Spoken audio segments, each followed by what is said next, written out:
souffrir comme un bon soldat de Christ. Il n'est pas de soldat qui s'embarrasse des affaires de la vie s'il veut plaire à celui qui l'a enrôlé. Il faut renoncer, il faut tasser les choses, faire la place. Il faut vivre pour l'Évangile.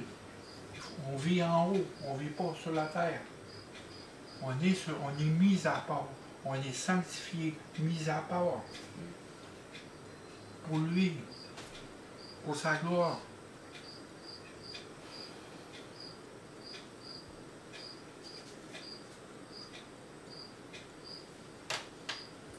Et tu vois dans Actes 2, 24. Non, c'est pas dans Actes, non, excusez. Et Paul, il dit, mais je ne fais pour moi-même aucun cas de ma vie, comme si elle m'était précieuse, pourvu que j'accomplisse ma course avec joie. On voit Paul ici, on voit dans 3, 17, dans le chapitre 3, verset 17. Soyez mes visitateurs, frères. Portez les regards sur ceux qui marchent selon le modèle qui est en vous, qui est en nous. Car il y en a plusieurs qui marchent en l'ennemi de la croix. J'en ai souvent parlé et j'en parlerai en pleurant. Et au verset 19, leur fin sera une perdition. Ils ont pour Dieu leur ventre. Ils mettent la gloire dans ce qui fait leur honte. Ils ne pensent qu'aux choses de la terre. Mais notre cité, à nous, est dans les cieux. Comme je l'ai dit tout à l'heure. Notre cité est dans les cieux.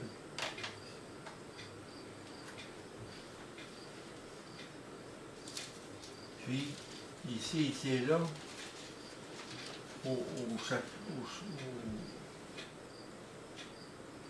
chapitre 1, quand il ouvre son évangile, Paul, chapitre 1 des Philippiens, au verset 7. Non, regardez ça. C'est ça au verset 3. Là. Ma joie est au sujet de l'apport que vous prenez à l'Évangile depuis le premier jour jusqu'à maintenant. Et je suis persuadé que celui qui a commencé en vous cette bonne œuvre la rendra parfaite pour le jour de Jésus-Christ.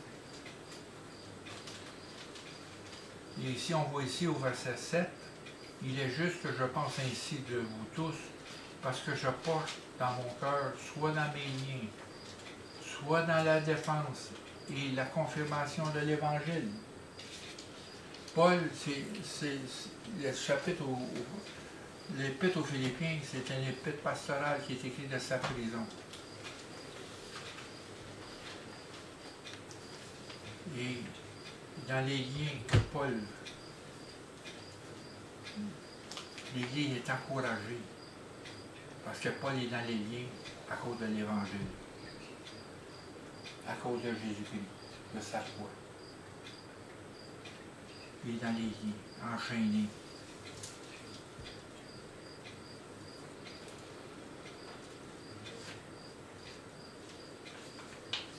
Puis ici, après ça, au verset 12, au verset 1, « Je veux que vous sachiez, frères, ce qui m'est arrivé plus tôt a contribué au progrès de l'Évangile.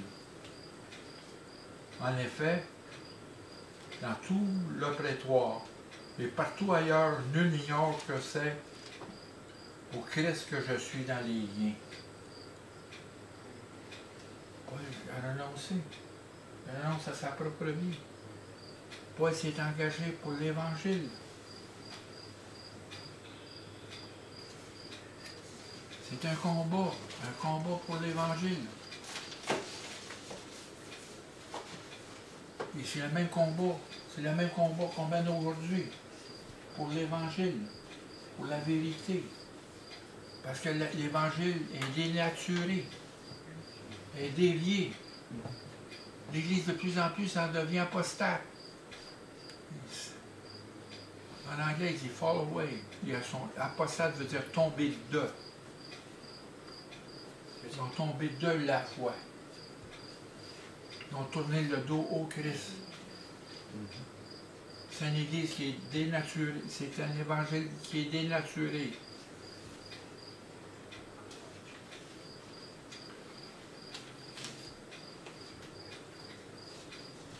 Il dit il faut prendre part à l'Évangile, comme il dit dans le chapitre 1.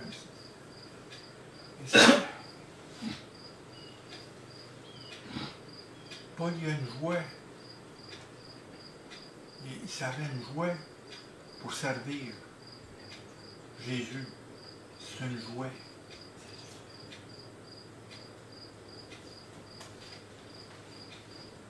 La captivité de Paul est utile pour le progrès de l'Évangile. Et les liens de Paul sont l'encouragement pour toute l'Église. Pour la défense de l'Évangile, pour le progrès de l'Évangile, puis par amour pour la défense de l'Évangile.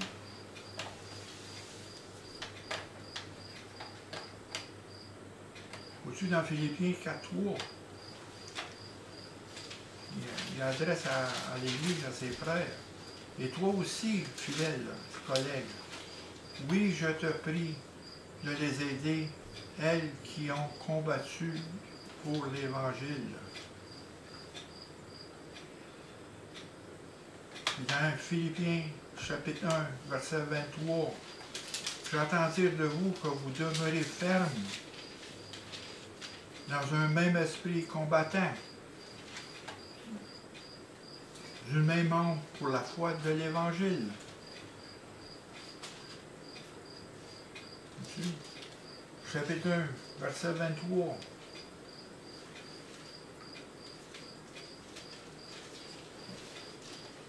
Je suis prêt.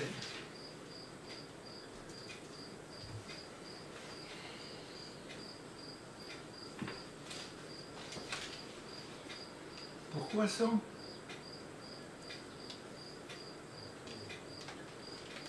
Qu'est-ce qui se passe dans ce temps-là? Aujourd'hui, c'est la même chose.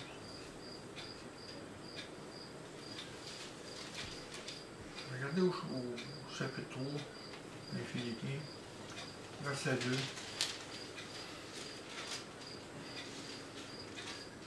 Il dit, prenez garde aux chiens, prenez garde aux mauvais ouvriers, prenez garde aux faux circoncis. Prenez garde.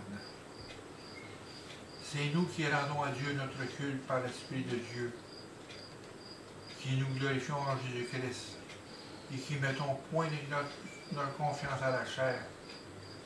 Mais aussi, cependant, j'aurai sujet de mettre ma confiance dans la chair.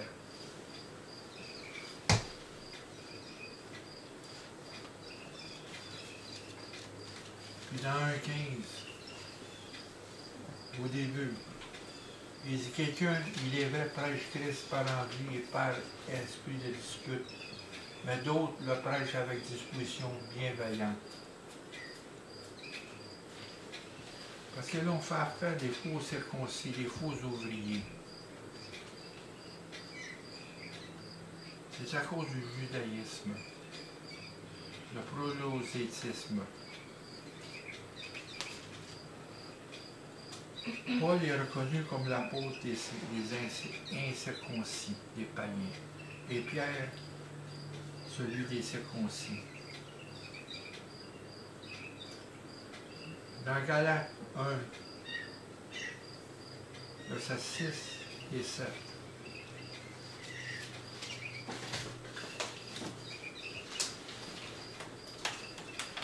Je m'étonne que vous tourniez si promptement de celui qui vous a appelé par la grâce de Christ pour passer à un autre évangile. Non pas qu'il y a un autre évangile, mais il y a des gens qui vous troublent et qui veulent renverser l'évangile de Christ.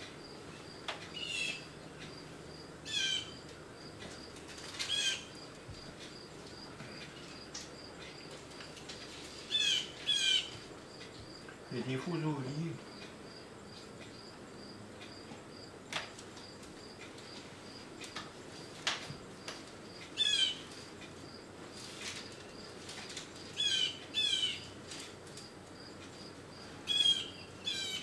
Galates.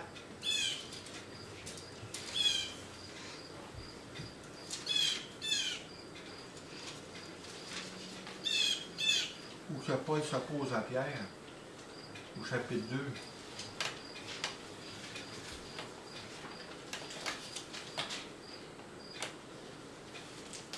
Paul il dit à Pierre, voyant qu'il ne marchait pas droit selon la vérité de l'Évangile, je dis assez fort en présence de tous, si toi qui es juif, tu vis de la manière des païens et non pas de la manière des juifs, pourquoi forces-tu les païens à judaïser?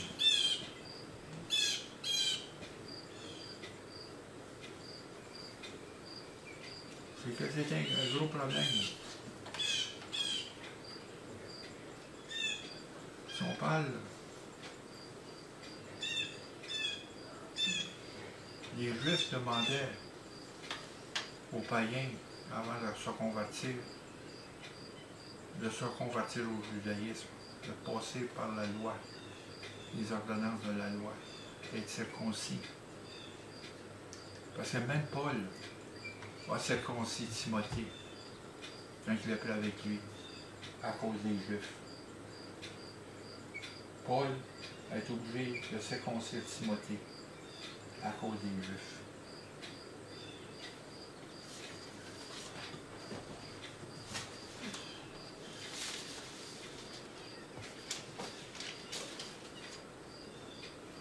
Si on va dans Éphésiens, au chapitre 2, versets 14 et 15,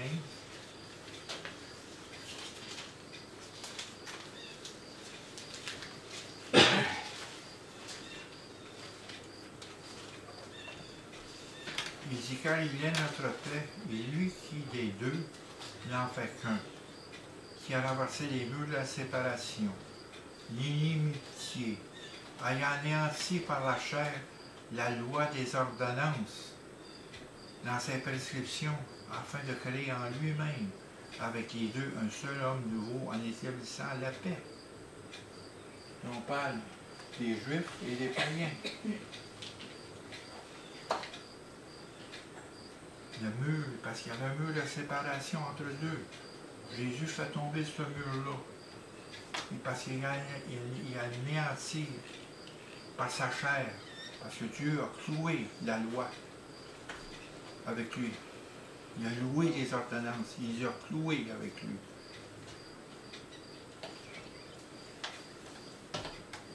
Dans ses prescriptions. On parle des prescriptions. Il n'a pas aboli la loi.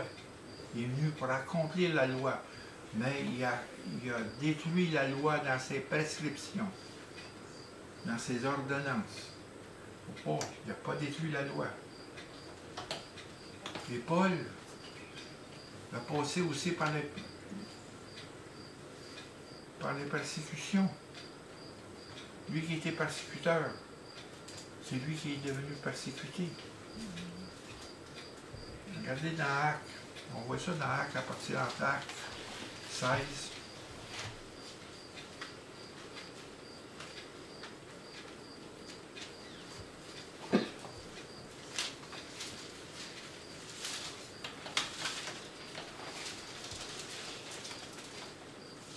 (16, 1 à 5).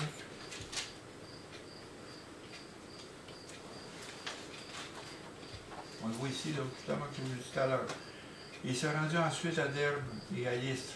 Et voici, il y avait un disciple nommé Timothée, fils d'une femme juive, fidèle, et d'un père grec. Les frères de Lys et d'Icône rendaient de lui un bon témoignage. Paul voulut l'emmener avec lui, et l'ayant pris, il le circoncis à cause des Juifs qui étaient dans ces lieux-là, car tous savaient que son père était grec. Ils sont tous au chapitre 17, au verset 5.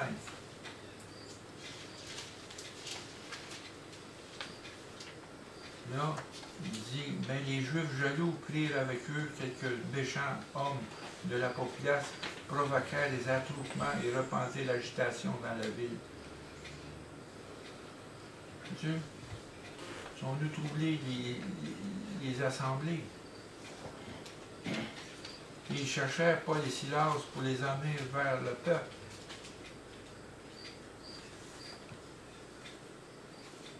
Et au verset 18, au chapitre 18, verset 5 à 6, mais quand Silas et Timothée furent arrivés de la Macédoine, il se donna tout entier à la parole, attestant aux Juifs que Jésus était le Christ. Les Juifs faisant alors de l'opposition se livraient à des injures. Paul secoua ses vêtements et leur dit que votre sang retombe sur votre tête.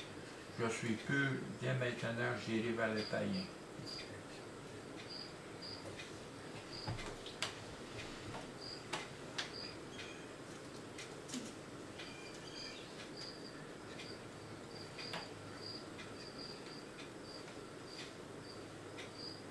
On tombe dans Colossiens au chapitre 2. Dans Acte 20, au chapitre 29, verset 29 à 30.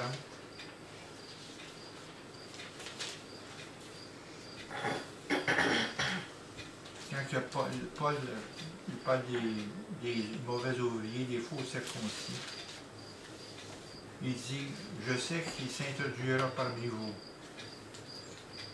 après mon départ, des loups cruels, qui n'épargneront pas le troupeau, et qui s'élèvera du milieu de vous des hommes qui enseigneront des choses pernicieuses pour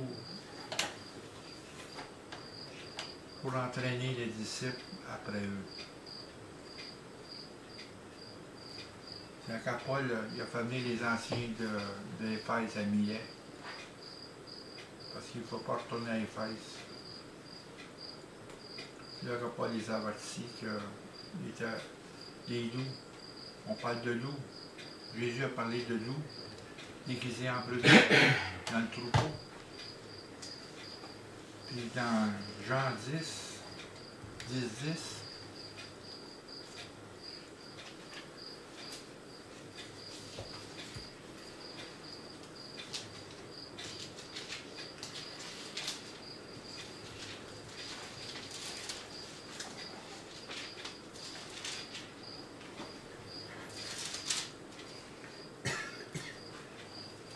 dans le chapitre 10, dans Jean, verset 10, le voleur ne vient pour dérober, égorger et détruire.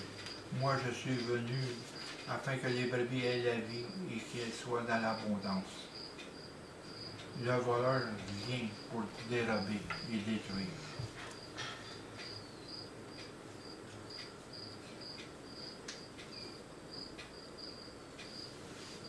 Aujourd'hui, c'est encore pareil. Parce que moi, je me rappelle, là, on parle de prosélytisme, les ordonnances de la loi. Même on a passé par là dans l'Église catholique. Et nous sommes dans cette génération où on est obligé de nous circoncire. Tout était circoncis. Parce que l'Église ordonnait qu'on soit circoncis. Peut-être un peu jeune, Stéphane, là, mais dans ma génération, moi, là, on était tous circoncis. L'Église nous obligeait à nous circoncis. Les ordonnances de la loi. Dans le cas, c'était pas par obligation, mais moi et mes frères, on est circoncis. Pardon? Moi et mes frères, on est circoncis. Je suis né en 68. OK. Moi et mes frères, on est circoncis. Ben, tu sais, si on parle de prosélytisme, tomber dans Colossiens 2,16. Wow. Éphésiens 2,16.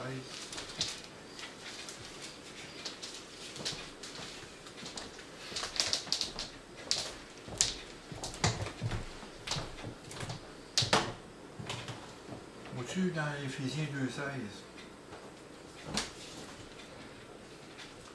17. Il dit que personne ne vous juge au sujet du manger et du boire ou au sujet d'une fête, d'une nouvelle lune ou des sabbats. c'était l'ombre des choses à venir, mais le corps est en Christ.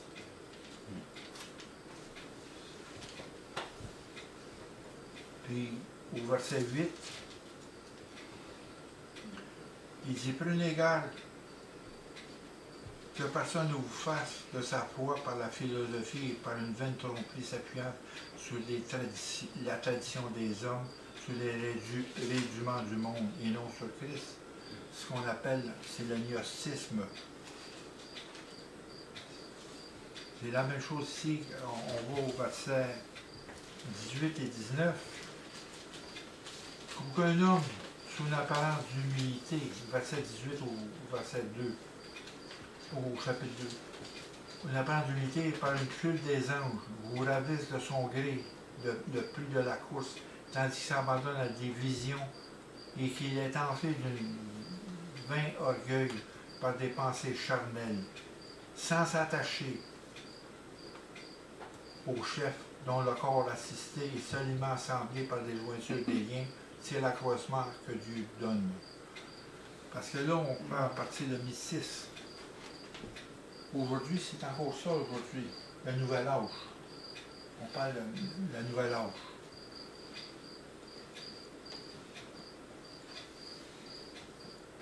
On parle de spiritualité.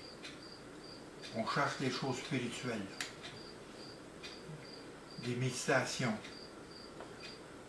Ce qu'on appelle des ascendances astrales. Là.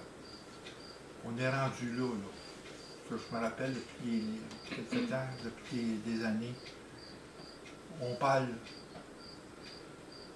de, comment je peux dire ça, de réincarnation.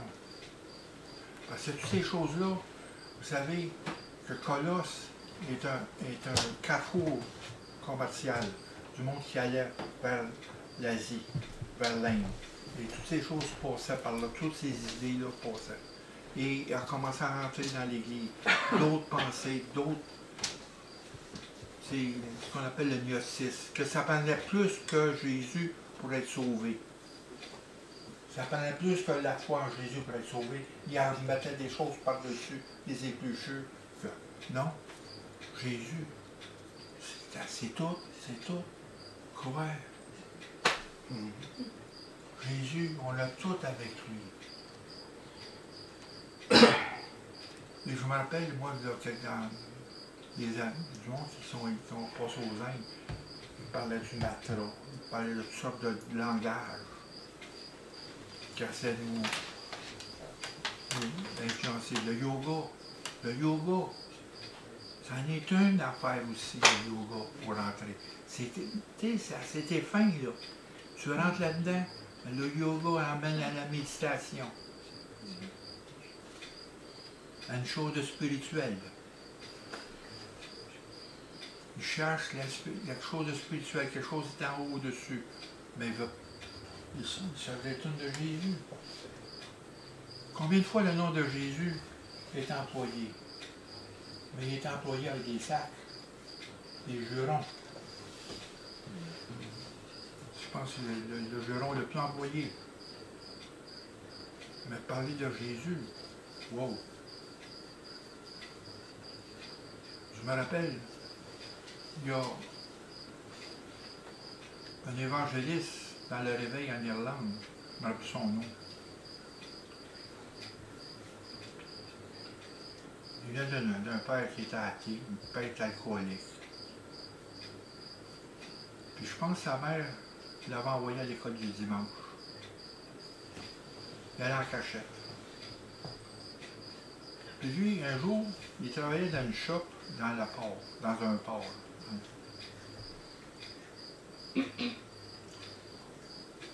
Et quand il est tombé en bas de son cheval, comme Paul, quand il a été converti, il a parlé de Jésus dans sa shop. Puis quand le mot sacré, il dit, prends pas le nom de mon ami en vain. Puis dans ce réveil-là, il y a eu un réveil. À un moment donné, les propriétaires du port, ils ont vu des pièces qui avaient été volées, qui étaient toutes remises. Il ne savait plus quoi faire avec ça.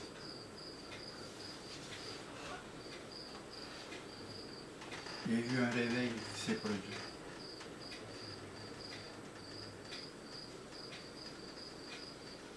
Et le monde sont venus au Christ par lui, par sa détermination, le cœur qu'il avait pour Jésus.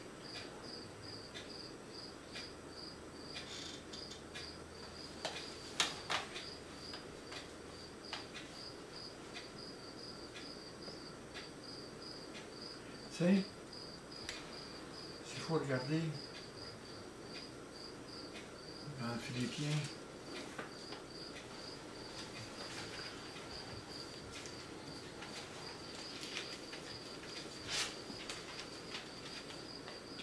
pour 3, 12 à 15,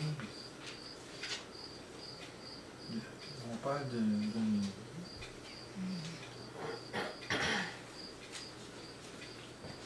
d'une détermination. Ici, il parle de courir, un athlète qui court. Quand un athlète qui court, il va vers un but. Il va vers un but, un objectif. Il n'arrête pas.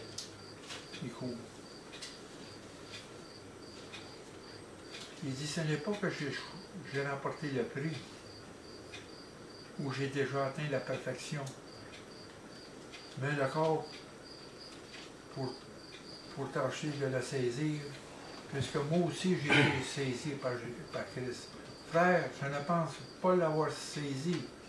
Je ne pense pas l'avoir saisi, mais je fais une chose, oubliant ce qui est en arrière et regardant ce qui est en avant.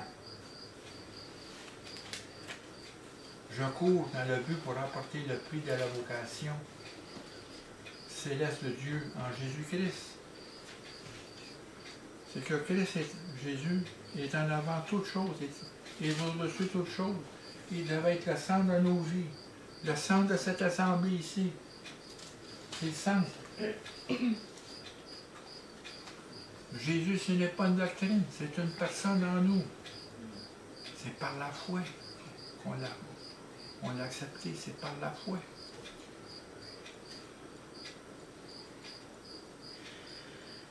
Christ est avant toute chose, et toute chose subsiste en lui. 1 Corinthiens 17. Dieu a voulu que toute la plénitude habite en lui. Dieu a voulu que toute la plénitude habite en lui. Et nous avons tous en lui. Nous sommes ressuscités avec lui. Et nous sommes assis à la droite de Dieu le Père avec lui. Et la même puissance qu'il a ressuscité, c'est la même puissance qui est en nous. La même puissance. Moi, ce que je cherche, c'est Jésus, ça tout entier.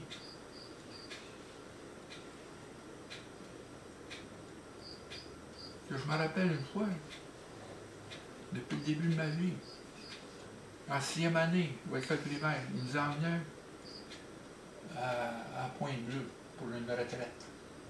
En même temps, là, c'est une maison de retraite. À Saint-Marguerite. Pour notre orientation. Puis je me rappelle, il y avait un préfet du séminaire qui était là avec des examens, pour des tests pour remplir si on était apte à suivre le cours classique. On avait des aptitudes. Mais je me rappelle, une fois, le prédicateur, il m'avait donné son petit livre, l'Évangile de Matthieu. Je me rappelais comme c'était hier. C'était marqué « Suis-moi. Suis-moi. »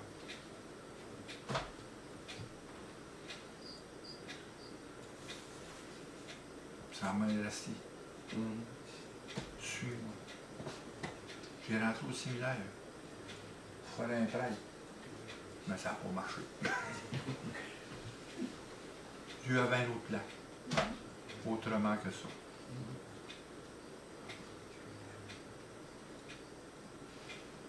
Et encore là, Même avant de venir à lui, le Père Saint le cherchait. J'étais comme l'enfant prodigue qui vivait dans le monde, dans la débauche. Jusqu'à un moment donné, j'ai frappé le fond du baril.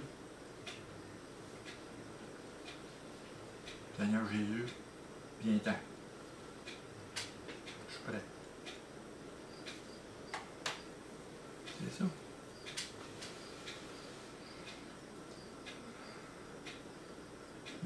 Jésus nous a tout donné. Il nous a tout donné.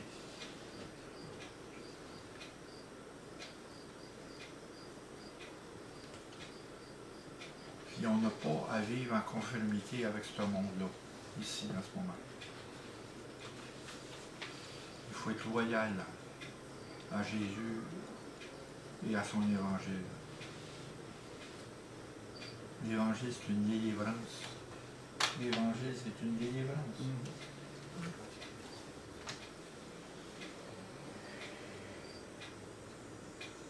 C'est un changement de mentalité.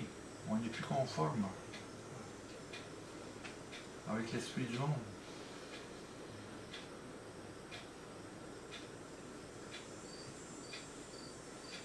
Puis il faut s'encourager, Dieu nous appelle à nous supporter les uns les autres pour marcher d'un même pas. Comme ici, il dit dans Philippiens, au chapitre 3, verset 15, nous donc, tous donc qui sommes parfaits, ça veut dire matures dans la connaissance du Christ. Ayons cette même pensée. Et si vous êtes en quelque point d'un autre avis, Dieu vous éclairera aussi là-dessus. Dieu va vous éclairer. On n'est pas là pour convaincre. On est là pour transmettre la vie. Transmettre le message. La conviction, c'est Dieu. Amen. Et souvent, dans notre marche entre nous, si on est centré sur lui en haut, si des fois on a des différents avis, il va nous éclairer. Lui va nous éclairer. Il dit seulement au point que nous sommes parvenus. On est parvenus à la connaissance de Christ. Parvenus à la puissance de ses résurrections et la communion de ses souffrances. Marchons d'un même pas. Marchons d'un même pas, dans un même esprit, dans un même âme, dans le corps. Il ne faut pas que le corps soit divisé. Le pied ne peut pas dire au corps, je n'ai pas besoin de toi. Et le corps ne peut pas dire au pied, je n'ai pas besoin de toi. C'est Jésus qui est la tête. Seigneur, on te remercie pour ta parole ce matin. Mais aide-nous, Seigneur. Aide-nous, Seigneur, de mettre notre confiance dans ton plan, dans ce que tu es. D'être le centre de notre vie et le centre de notre petite assemblée, Seigneur. Que tu portes nos liens, Seigneur, entre nous, par ton amour, par ta charité, Seigneur. Dans ton Esprit Saint, dans chacun de nous. Au nom de Saint Jésus. Amen. Amen.